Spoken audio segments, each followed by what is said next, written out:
नमस्कार, बहुत स्वागत है आपका। मैं हूं आपके साथ सुमित शर्मा। जैसा कि आप जानते हैं कि आयुष्मान में हर बार स्वास्थ्य संबंधी समस्याओं पर खास जानकारी दी जाती है। इसी कड़ी में आज हमारे साथ हैं डॉक्टर नितिन अवस्थी जी, जो वैद्यनाथ आयुर्वेद भवन नागपुर के सीनियर आयुर्वेद और पंचकर्म कंसल्टेंट हैं। डॉक्टर अवस्थी, आपका बहुत स्वागत है बंसल न्यूज पर।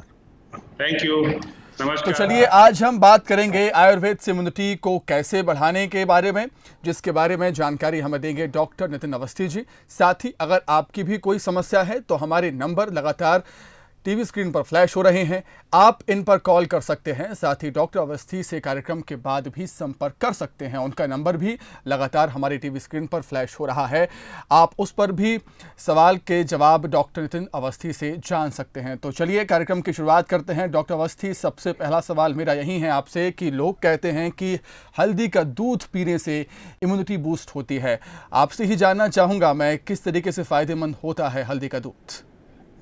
सर देखिए, हल्दी का दूध जो है प्राचीन काल से ही हमको घर में सिखाया जाता है, बताया जाता है कि हल्दी का दूध लेना चाहिए।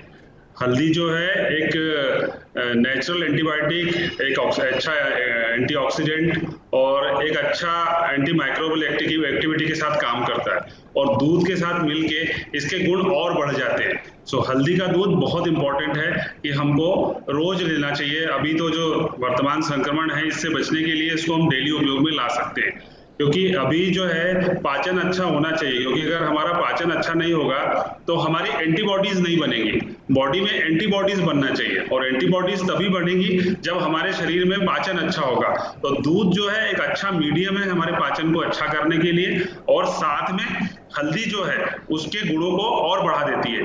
सो हमको जो हल्दी का दूध सुबह और शाम दोनों टाइम लेना चाहिए। इससे न सिर्फ हमारी इम्यूनिटी बढ़ती है, हमको रोगों से लड़ने के लिए जो हमारे शरीर में जो प्रतिरोधक क्षमता है वो बढ़ जाती है, और साथ में हमारी इम्यूनिटी का भी विकास हो जाता है। तो हमको निरंतर हर समय इसका उपयोग करना चाहिए। बिल्कुल, मैं लौटूंगा डॉक्टर साहब आपके पास। इस समय हमारे साथ जुड़े हैं कॉलर दीपक भोपाल से। दीपक जी, आप क्वेश्चन कर सकते हैं, सवाल कर सकते हैं डॉक्टर से अपना।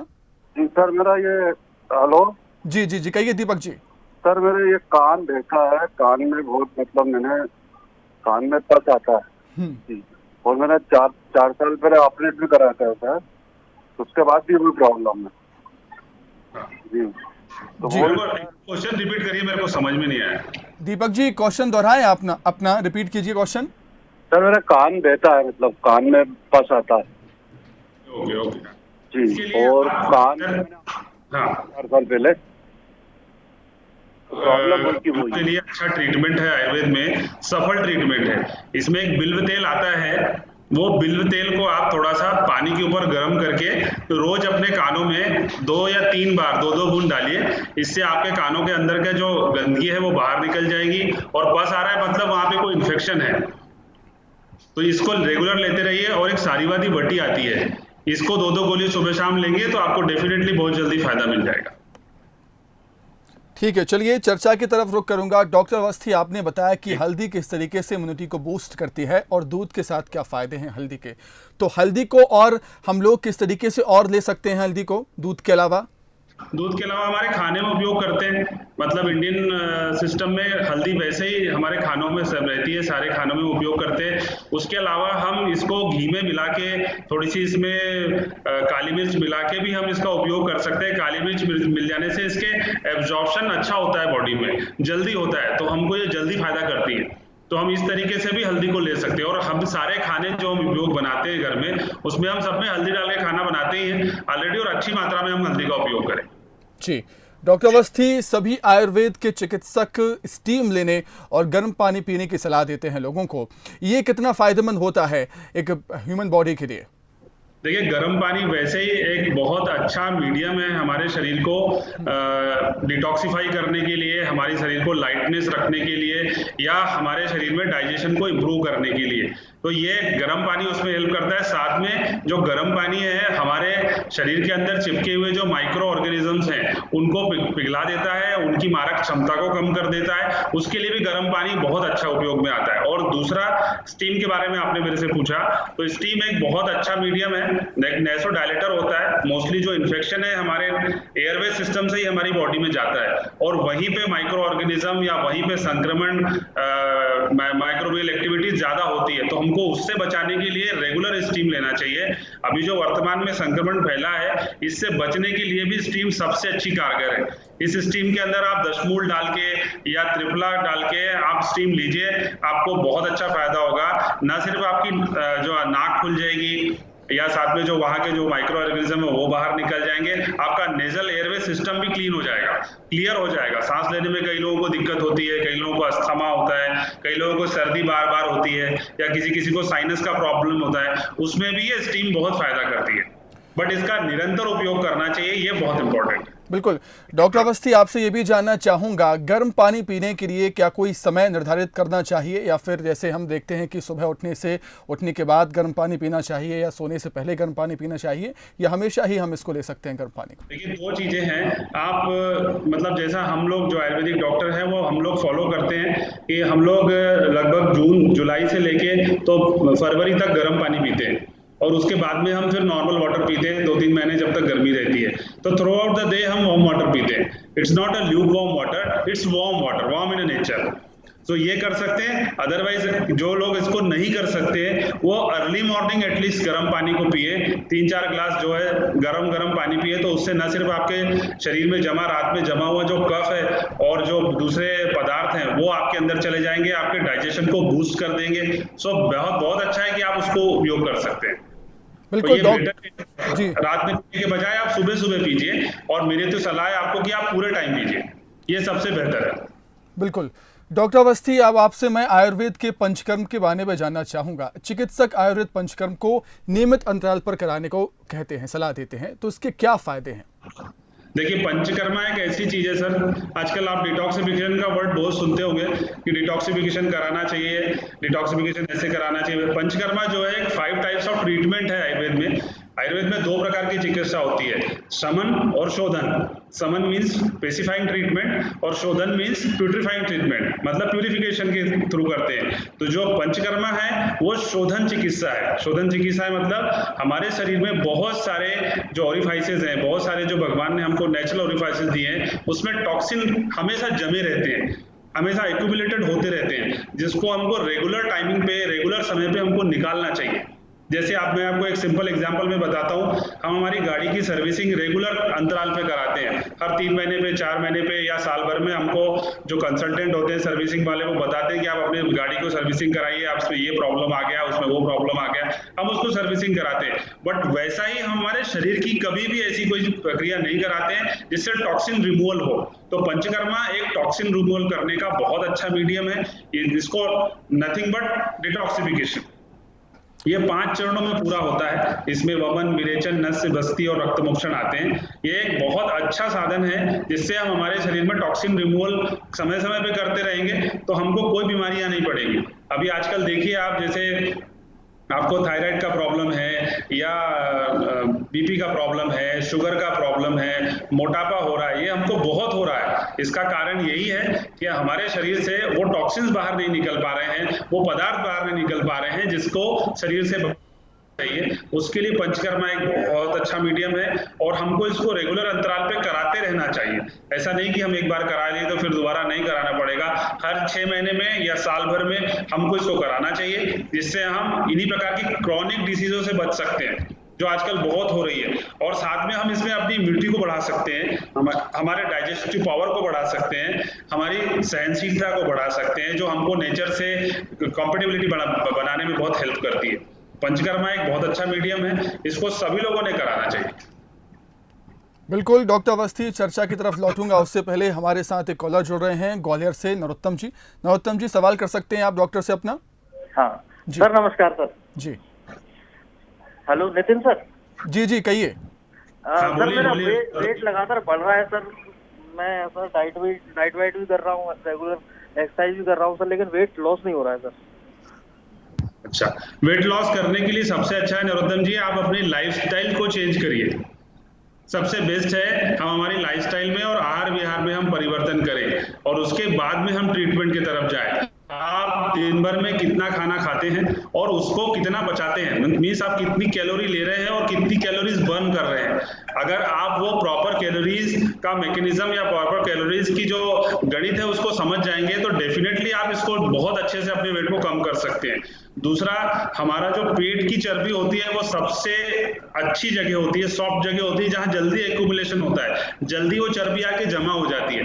तो वहां से चर्बी को निकालना थोड़ा टफ होता है। उसके लिए आप एक्सरसाइज करिए, जो पेट की एक्सरसाइज बताई जाती है। और आयुर्वेद में एक बहुत अच्छा ट्रीटमेंट बताया है उद्वर्तन चिकित्सा। तो वो उद्वर्तन चिकित्सा मींस पाउडर मसाज, उस पे करा सकते हैं आप बहुत सारी जगहों पर, वहां पे करा सकते हैं। दूसरा, मेदोहर गुगुलू और आप शिलाजित्वादी वटी या मेदोहर विडंगादी लो, ये आप सब लेके अपनी ओबेसिटी को कम कर सकते हैं। आयुर्वेद में बहुत सफल इलाज है इसका, बहुत ही सफल इलाज है और आप इसको बहुत अच्छे से कर सकते हैं। अगर आपको और भी कोई गाइडेंस चाहिए तो मुझे कॉल करिएगा, मैं आपको बताऊंगा। पंचकर्मा के थ्रू आप बहुत अच्छे से इसको ठीक कर सकते हैं। चलिए ठीक है, अब चर्चा की तरफ रुख करना चाहूंगा। डॉक्टर अवस्थी, मौसम के बदलाव को देखते हुए शरीर में हम देखते हैं कि संक्रामक रोग होने लगते हैं, मौसम बदलता है तो, जैसे सर्दी खांसी बुखार हुआ, इनसे कैसे बचा जा सकता है? देखिए, इसके लिए जरूरी है कि हम हमारी शरीर की जो इम्यूनिटी है या हमारे खान पान में परिवर्तन करें। आप देखेंगे कि गर्मी का मौसम आता है, उसके बाद में बरसात का मौसम आता है। गर्मी के मौसम में हम आइसक्रीम खाते हैं, ठंडी चीजें खाते हैं। उसी के दौरान आगे जब गर्मी का मौसम खत्म होता है, बरसात का मौसम आता है, तो हमको वो आहार विहार वहां चेंज करने पड़ते हैं, चेंज करना चाहिए। अगर हम उनको ही कंटिन्यू करते रहेंगे तो हमको डेफिनेटली प्रॉब्लम होगी। दूसरा, हमारा जो विहार मीन्स हमारी जीवन शैली, लाइफस्टाइल, हमको कपड़े कैसे पहनना चाहिए, किन चीजों से बचना चाहिए, ठंडी चीजों से बचना चाहिए, पानी कहाँ का पीना चाहिए, कहाँ का नहीं पीना चाहिए, इन चीजों को हमको उपयोग में लाना चाहिए। उसके अलावा अगर आपको इसमें और बेस्ट रिजल्ट चाहिए तो आप अपने किसी भी आयुर्वेदिक कंसल्टेंट से संपर्क करिए, वो आपको इसमें कुछ औषधियां बताएंगे, क्योंकि ये एक ऋतु संधि काल होता है।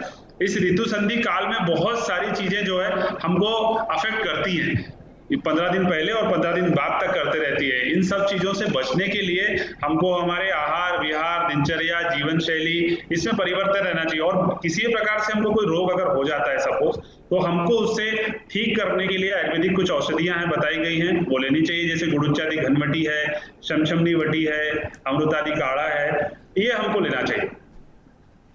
ठीक है डॉक्टर साहब, हमारे साथ इस वक्त एक कॉलर जुड़ रही हैं मनोरमा ग्वालियर से। मनोरमा जी, सवाल कर सकती हैं आप डॉक्टर से। जी डॉक्टर साहब, मैं पूछना चाहती हूँ, मेरा लड़का है, 24 साल की उम्र है उसकी, तो उसका वेट नहीं बढ़ रहा बिल्कुल भी। कितना? 34 साल? हाँ, बिल्कुल भी वेट नहीं। उसकी दवाई करा ली, सब कुछ, ना भूख लगती, थोड़ा बहुत खाता है और बस वही, उसको हजम नहीं होता। कितना वजन है उसका? वजन 47 होगा शायद, 47। और उसका हाइट कितना है? हाइट 5 फुट 2-3 इंच होगी बस। अच्छा, ठीक है। हाइट और वेट के हिसाब से उसका वेट तो कम है डेफिनेटली, वो हमको बढ़ाना चाहिए। उसके लिए बहुत सारे नेचुरल उपाय हैं, वो आप करिए। उसको आप सुबह केला और दूध खिला सकते हैं, उसमें शहद डाल के खिलाइए, बहुत अच्छा उसका वेट बढ़ जाएगा। अरुण इंदौर से। अरुण जी, अपना सवाल कर सकते हैं आप डॉक्टर से। डॉक्टर साहब, मैं इंदौर से बोल रहा हूँ मैं। हाँ जी। मेरे गले में हमेशा कफ बने रहता है। मेरे को आपकी आवाज प्रॉपर नहीं आ रही। जी डॉक्टर साहब, कफ का जिक्र कर रहे हैं, वो कफ की समस्या है उनको, अरुण जी को। हाँ जी, हाँ जी। कफ बढ़ा रहता है हमेशा। जी जी। हाँ, तो कफ के निवारण के लिए हमारे पास बहुत सारी चीजें हैं। अगर आपको निरंतर हमेशा कफ ही बना रहता है तो उसके लिए हम जैसे हरिद्राखंड है या सीतोपलादी चूर्ण है, इसका नियमित उपयोग करिए और स्टीम लेते रहिए। आप ये सब दवाइयों के साथ अगर स्टीम लेते रहेंगे, ये दवाइयाँ खाते रहेंगे, हल्दी का दूध सुबह शाम पीते रहिए, आपको इससे तुरंत ही 2-4 दिनों के अंदर ही आपको कफ में रिलैक्स मिल जाएगा। अगर खांसी आ रही है, एडिशनल कोई खांसी का या दूसरा कुछ प्रॉब्लम है, तो उसके लिए भी औषधियाँ हैं। अगर वो है तो आप वो भी बताइए, हम उसका भी आपको इलाज बता सकते हैं। तो चलिए अगले कॉलर है हमारे साथ सत्येंद्र इंदौर से जुड़ रहे हैं। सत्येंद्र, अपना सवाल कर सकते हैं आप डॉक्टर से। जी नितिन जी, मैं जानना चाहूंगा कि आयुर्वेद में इस समय बड़ा तनाव का दौर है, बड़ा मानसिक रूप से व्यक्ति को परेशानी हो रही है, खासतौर से यंगस्टर्स को। तो आयुर्वेद में मानसिक स्वास्थ्य को इस समय ये भी बहुत जरूरी है कि इम्यूनिटी तो ठीक हो, लेकिन उसके साथ मेंटल हेल्थ भी बढ़िया हो। इसके लिए आप क्या सजेस्ट करेंगे? सर, उसके लिए आपको योग बहुत अच्छी मदद कर सकता है। आप रोज योग करें, योग करने के बाद ध्यान करें, क्योंकि जो अभी जो लोगों को स्ट्रेस फैल रहा है, डेफिनेटली ये बहुत बड़ा प्रॉब्लम है। हम लोग भी देख रहे हैं, हमारे पास रेगुलर ऐसे पेशेंट आ रहे हैं, और उससे बचने के लिए हमारे पास योग और ध्यान ही एक ऐसा है माध्यम जिससे हम इससे बच सकते हैं। क्योंकि इससे हमको हमारी मानसिकता को स्थिर करने में मदद मिलेगी, क्योंकि हम मानसिक रूप से भी बहुत अस्थिर हो गए हैं कि आगे क्या होगा, कैसे चलेगा, कैसे चीज़ें आगे बढ़ेंगी, पुराना समय आएगा कि नहीं आएगा, जॉब्स नहीं है, जॉब जा रही है, बहुत सारी प्रॉब्लम्स हैं, लोगों को बहुत सारा स्ट्रेस हो रहा है। और उससे बचने का एकमात्र उपाय है कि अपने मानसिकता को ठीक करें, अपनी मानसिकता को स्थिर रखें, क्योंकि वो उसके अलावा और कोई दूसरा उपाय नहीं है। और प्रयास करते रहें दूसरी चीज़ों का, उससे बहुत बेहतर होगा। और उससे सबसे अच्छा साधन है मेडिटेशन करें सर। मेडिटेशन करने से आपको बहुत जल्दी फायदा होगा। और निरंतर योग करिए, सूर्य नमस्कार करिए, मॉर्निंग वॉक करिए, इससे आपको बहुत जल्दी फायदा मिलेगा। और इसके अलावा मैं आपको एक ऐसी औषधि भी बताता हूँ, अब एक विनो स्ट्रेस करके टैबलेट आता है सर, उसका निरंतर सुबह शाम इस्तेमाल करिए, आपको उससे भी बहुत अच्छा बेनिफिट मिलेगा। तो चलिए चर्चा की तरफ आगे बढ़ेंगे। डॉक्टर अवस्थी, बच्चों की इम्यूनिटी को लेकर उनके पेरेंट्स काफी हमेशा से चिंतित रहते हैं कि बच्चों की इम्यूनिटी को कैसे बढ़ाया जाए। बच्चों में मेनली जो है कफ दोष बहुत ज्यादा प्रिडोमिनेंट रहता है। आपने देखा होगा छोटे बच्चों को सर्दी खांसी बहुत होती है, तो हमको खाना ऐसा देना चाहिए उनको जो उनको नेचुरल उनका कफ जो है, बच्चे छोटे बच्चे जो है कफ रिमूवल नहीं कर पाते, वो कफ निकाल नहीं सकते, तो हमको जहां तक है उनके कफ को अंदर डाइजेस्ट करा के ही रिमूवल करें तो ज्यादा अच्छा होगा। तो उनके खाने में हम हर कलर के भोजन का उपयोग करें, जैसे उनको पीला भी खिलाएं, उनको ग्रीन भी खिलाएं, उनको पर्पल भी खिलाएं, उनको रेड भी खिलाएं, उनको ग्रीन भी खिलाएं, सारे कलर्स उनके फूड में होना चाहिए। और एक और चीज है कि हम लोग आजकल काढ़ा पीने के लिए बताते हैं, बच्चों को शुरू से काढ़ा पीने की आदत डालिए, अभी से काढ़ा पीने की आदत डालिए। थोड़ा बिटर होता है वो टेस्ट में, थोड़ा कड़वा होता है, पर बच्चों को शुरू से आदत रहेगी तो वो आगे तक पीते रहेंगे, जो उनके लिए जरूरी भी है। साथ में हम आयुर्वेद में बच्चे के जन्म से ही एक स्वर्ण प्राशन करने के लिए बताते हैं, जिसमें स्वर्ण बल से हम ये बढ़ाते हैं। स्वर्ण प्राशन बहुत अच्छा होता है, जो शुरू बचपन के होने के तुरंत बाद से हम इसको दे सकते हैं और 12 साल तक हम इसको रेगुलर दे सकते हैं। ये स्वर्ण प्राशन देने से न सिर्फ बच्चे का मानसिक, शारीरिक अथवा बौद्धिक विकास भी बहुत अच्छा होता है। और हमने देखा है कि जो भी बच्चे इसको रेगुलर 1 साल या 2 साल तक लेते हैं, उनमें बहुत अच्छा विकास देखने में आता है। तो मेरी सलाह है आपको कि स्वर्ण प्राशन कराइए, उनका डाइट जो है वो बैलेंस डाइट दीजिए, और अगर उनको कोई तकलीफ हो रही है या उनको रेगुलर कोई प्रॉब्लम्स आ रही है तो अपने कंसल्टेंट से मिलिए और उनको बताइए, तो वो समय समय पे उन बीमारियों का रोकथाम करेंगे, जिससे उनकी इम्यूनिटी अच्छी बढ़ेगी, उनका विकास अच्छा होगा। बिल्कुल डॉक्टर साहब, इस वक्त हमारे साथ कॉलर जुड़ रहे हैं ओम सिंह भोपाल से। ओम जी, अपने सवाल कर सकते हैं आप डॉक्टर से। ओम जी, मेरी आवाज आप तक पहुंच रही है? अरे आवाज आपकी आ रही है जी ओम जी, आप अपना सवाल कर सकते हैं आप डॉक्टर से। हाँ सर, डॉक्टर साहब नमस्कार सर। हाँ जी नमस्कार सर, मैं ओम सिंह बघेल बोल रहा हूँ भोपाल से। जी जी, सवाल कीजिए ओम सिंह अपना।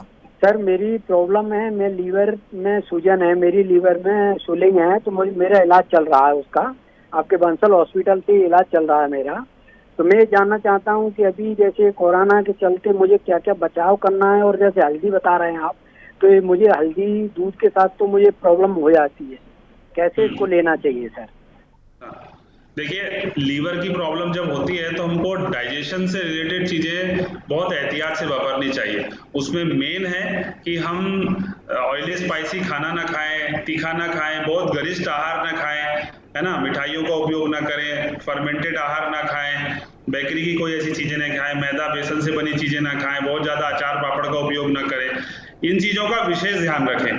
इसके अलावा आयुर्वेद में बहुत अच्छी औषधियां हैं जो आपकी लीवर की सूजन को कम कर सकती है। लीवर की सूजन को कम करने के लिए आपको आरोग्यवर्धिनी बटी 2-2 गोली सुबह शाम वो ले सकते हैं आप, या एक डाइजीविन करके भी हमारे पास एक सिरप आता है, उसकी भी 4-4 चम्मच की मात्रा सुबह शाम लेने से आपको लीवर संबंधित सभी रोगों में बहुत अच्छा फायदा होता है। उसके अलावा हमको पानी का जो इंटेक है, वाटर इंटेक, वो अच्छा रखना चाहिए। 3.5 लीटर पानी हमको रेगुलर पीना चाहिए, जिससे हमको हमारे शरीर में जो मेटाबॉलिज्म है और जो हाइड्रेशन है वो शरीर में बना रहे।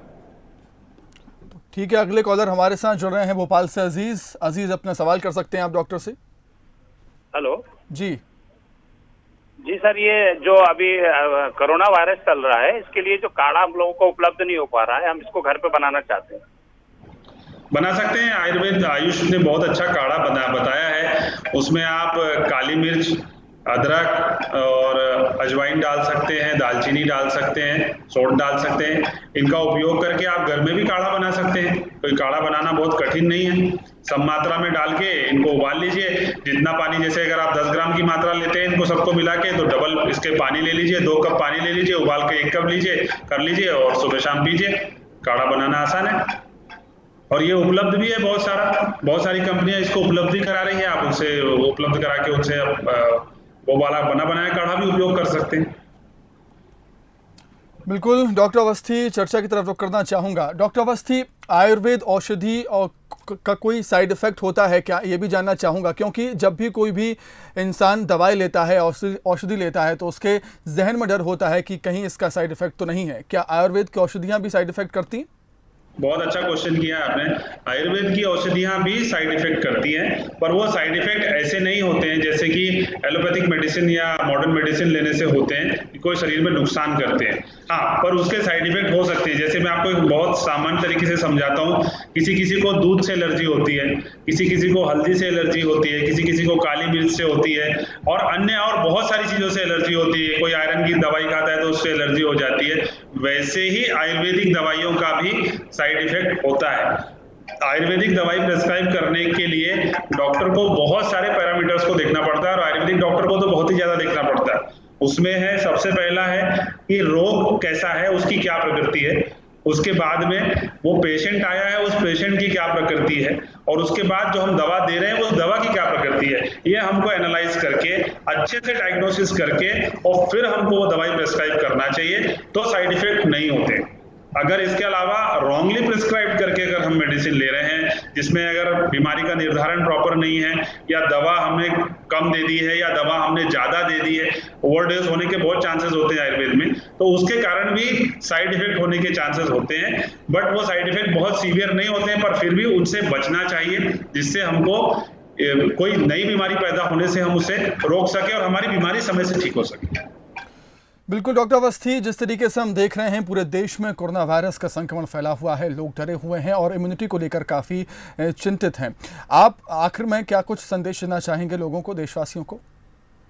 देखिए, कोरोना वायरस से सबसे पहले तो डरने की कोई आवश्यकता नहीं है और न घबराने की जरूरत है। सबसे अच्छा है कि हम अपनी इम्यूनिटी को बेटर रखें। मैंने बहुत सारे ऐसे केसेस देखे हैं जिसमें हस्बैंड और वाइफ दोनों साथ में रह रहे हैं, वाइफ को कोरोना हो गया है, हस्बैंड को कोरोना नहीं हुआ है। बहुत सारे ऐसे कारण है। उसका मेन रीजन ऐसा है कि हमारी इम्यूनिटी अच्छी है, तो वो कोरोना वायरस हमको नहीं लग रहा है।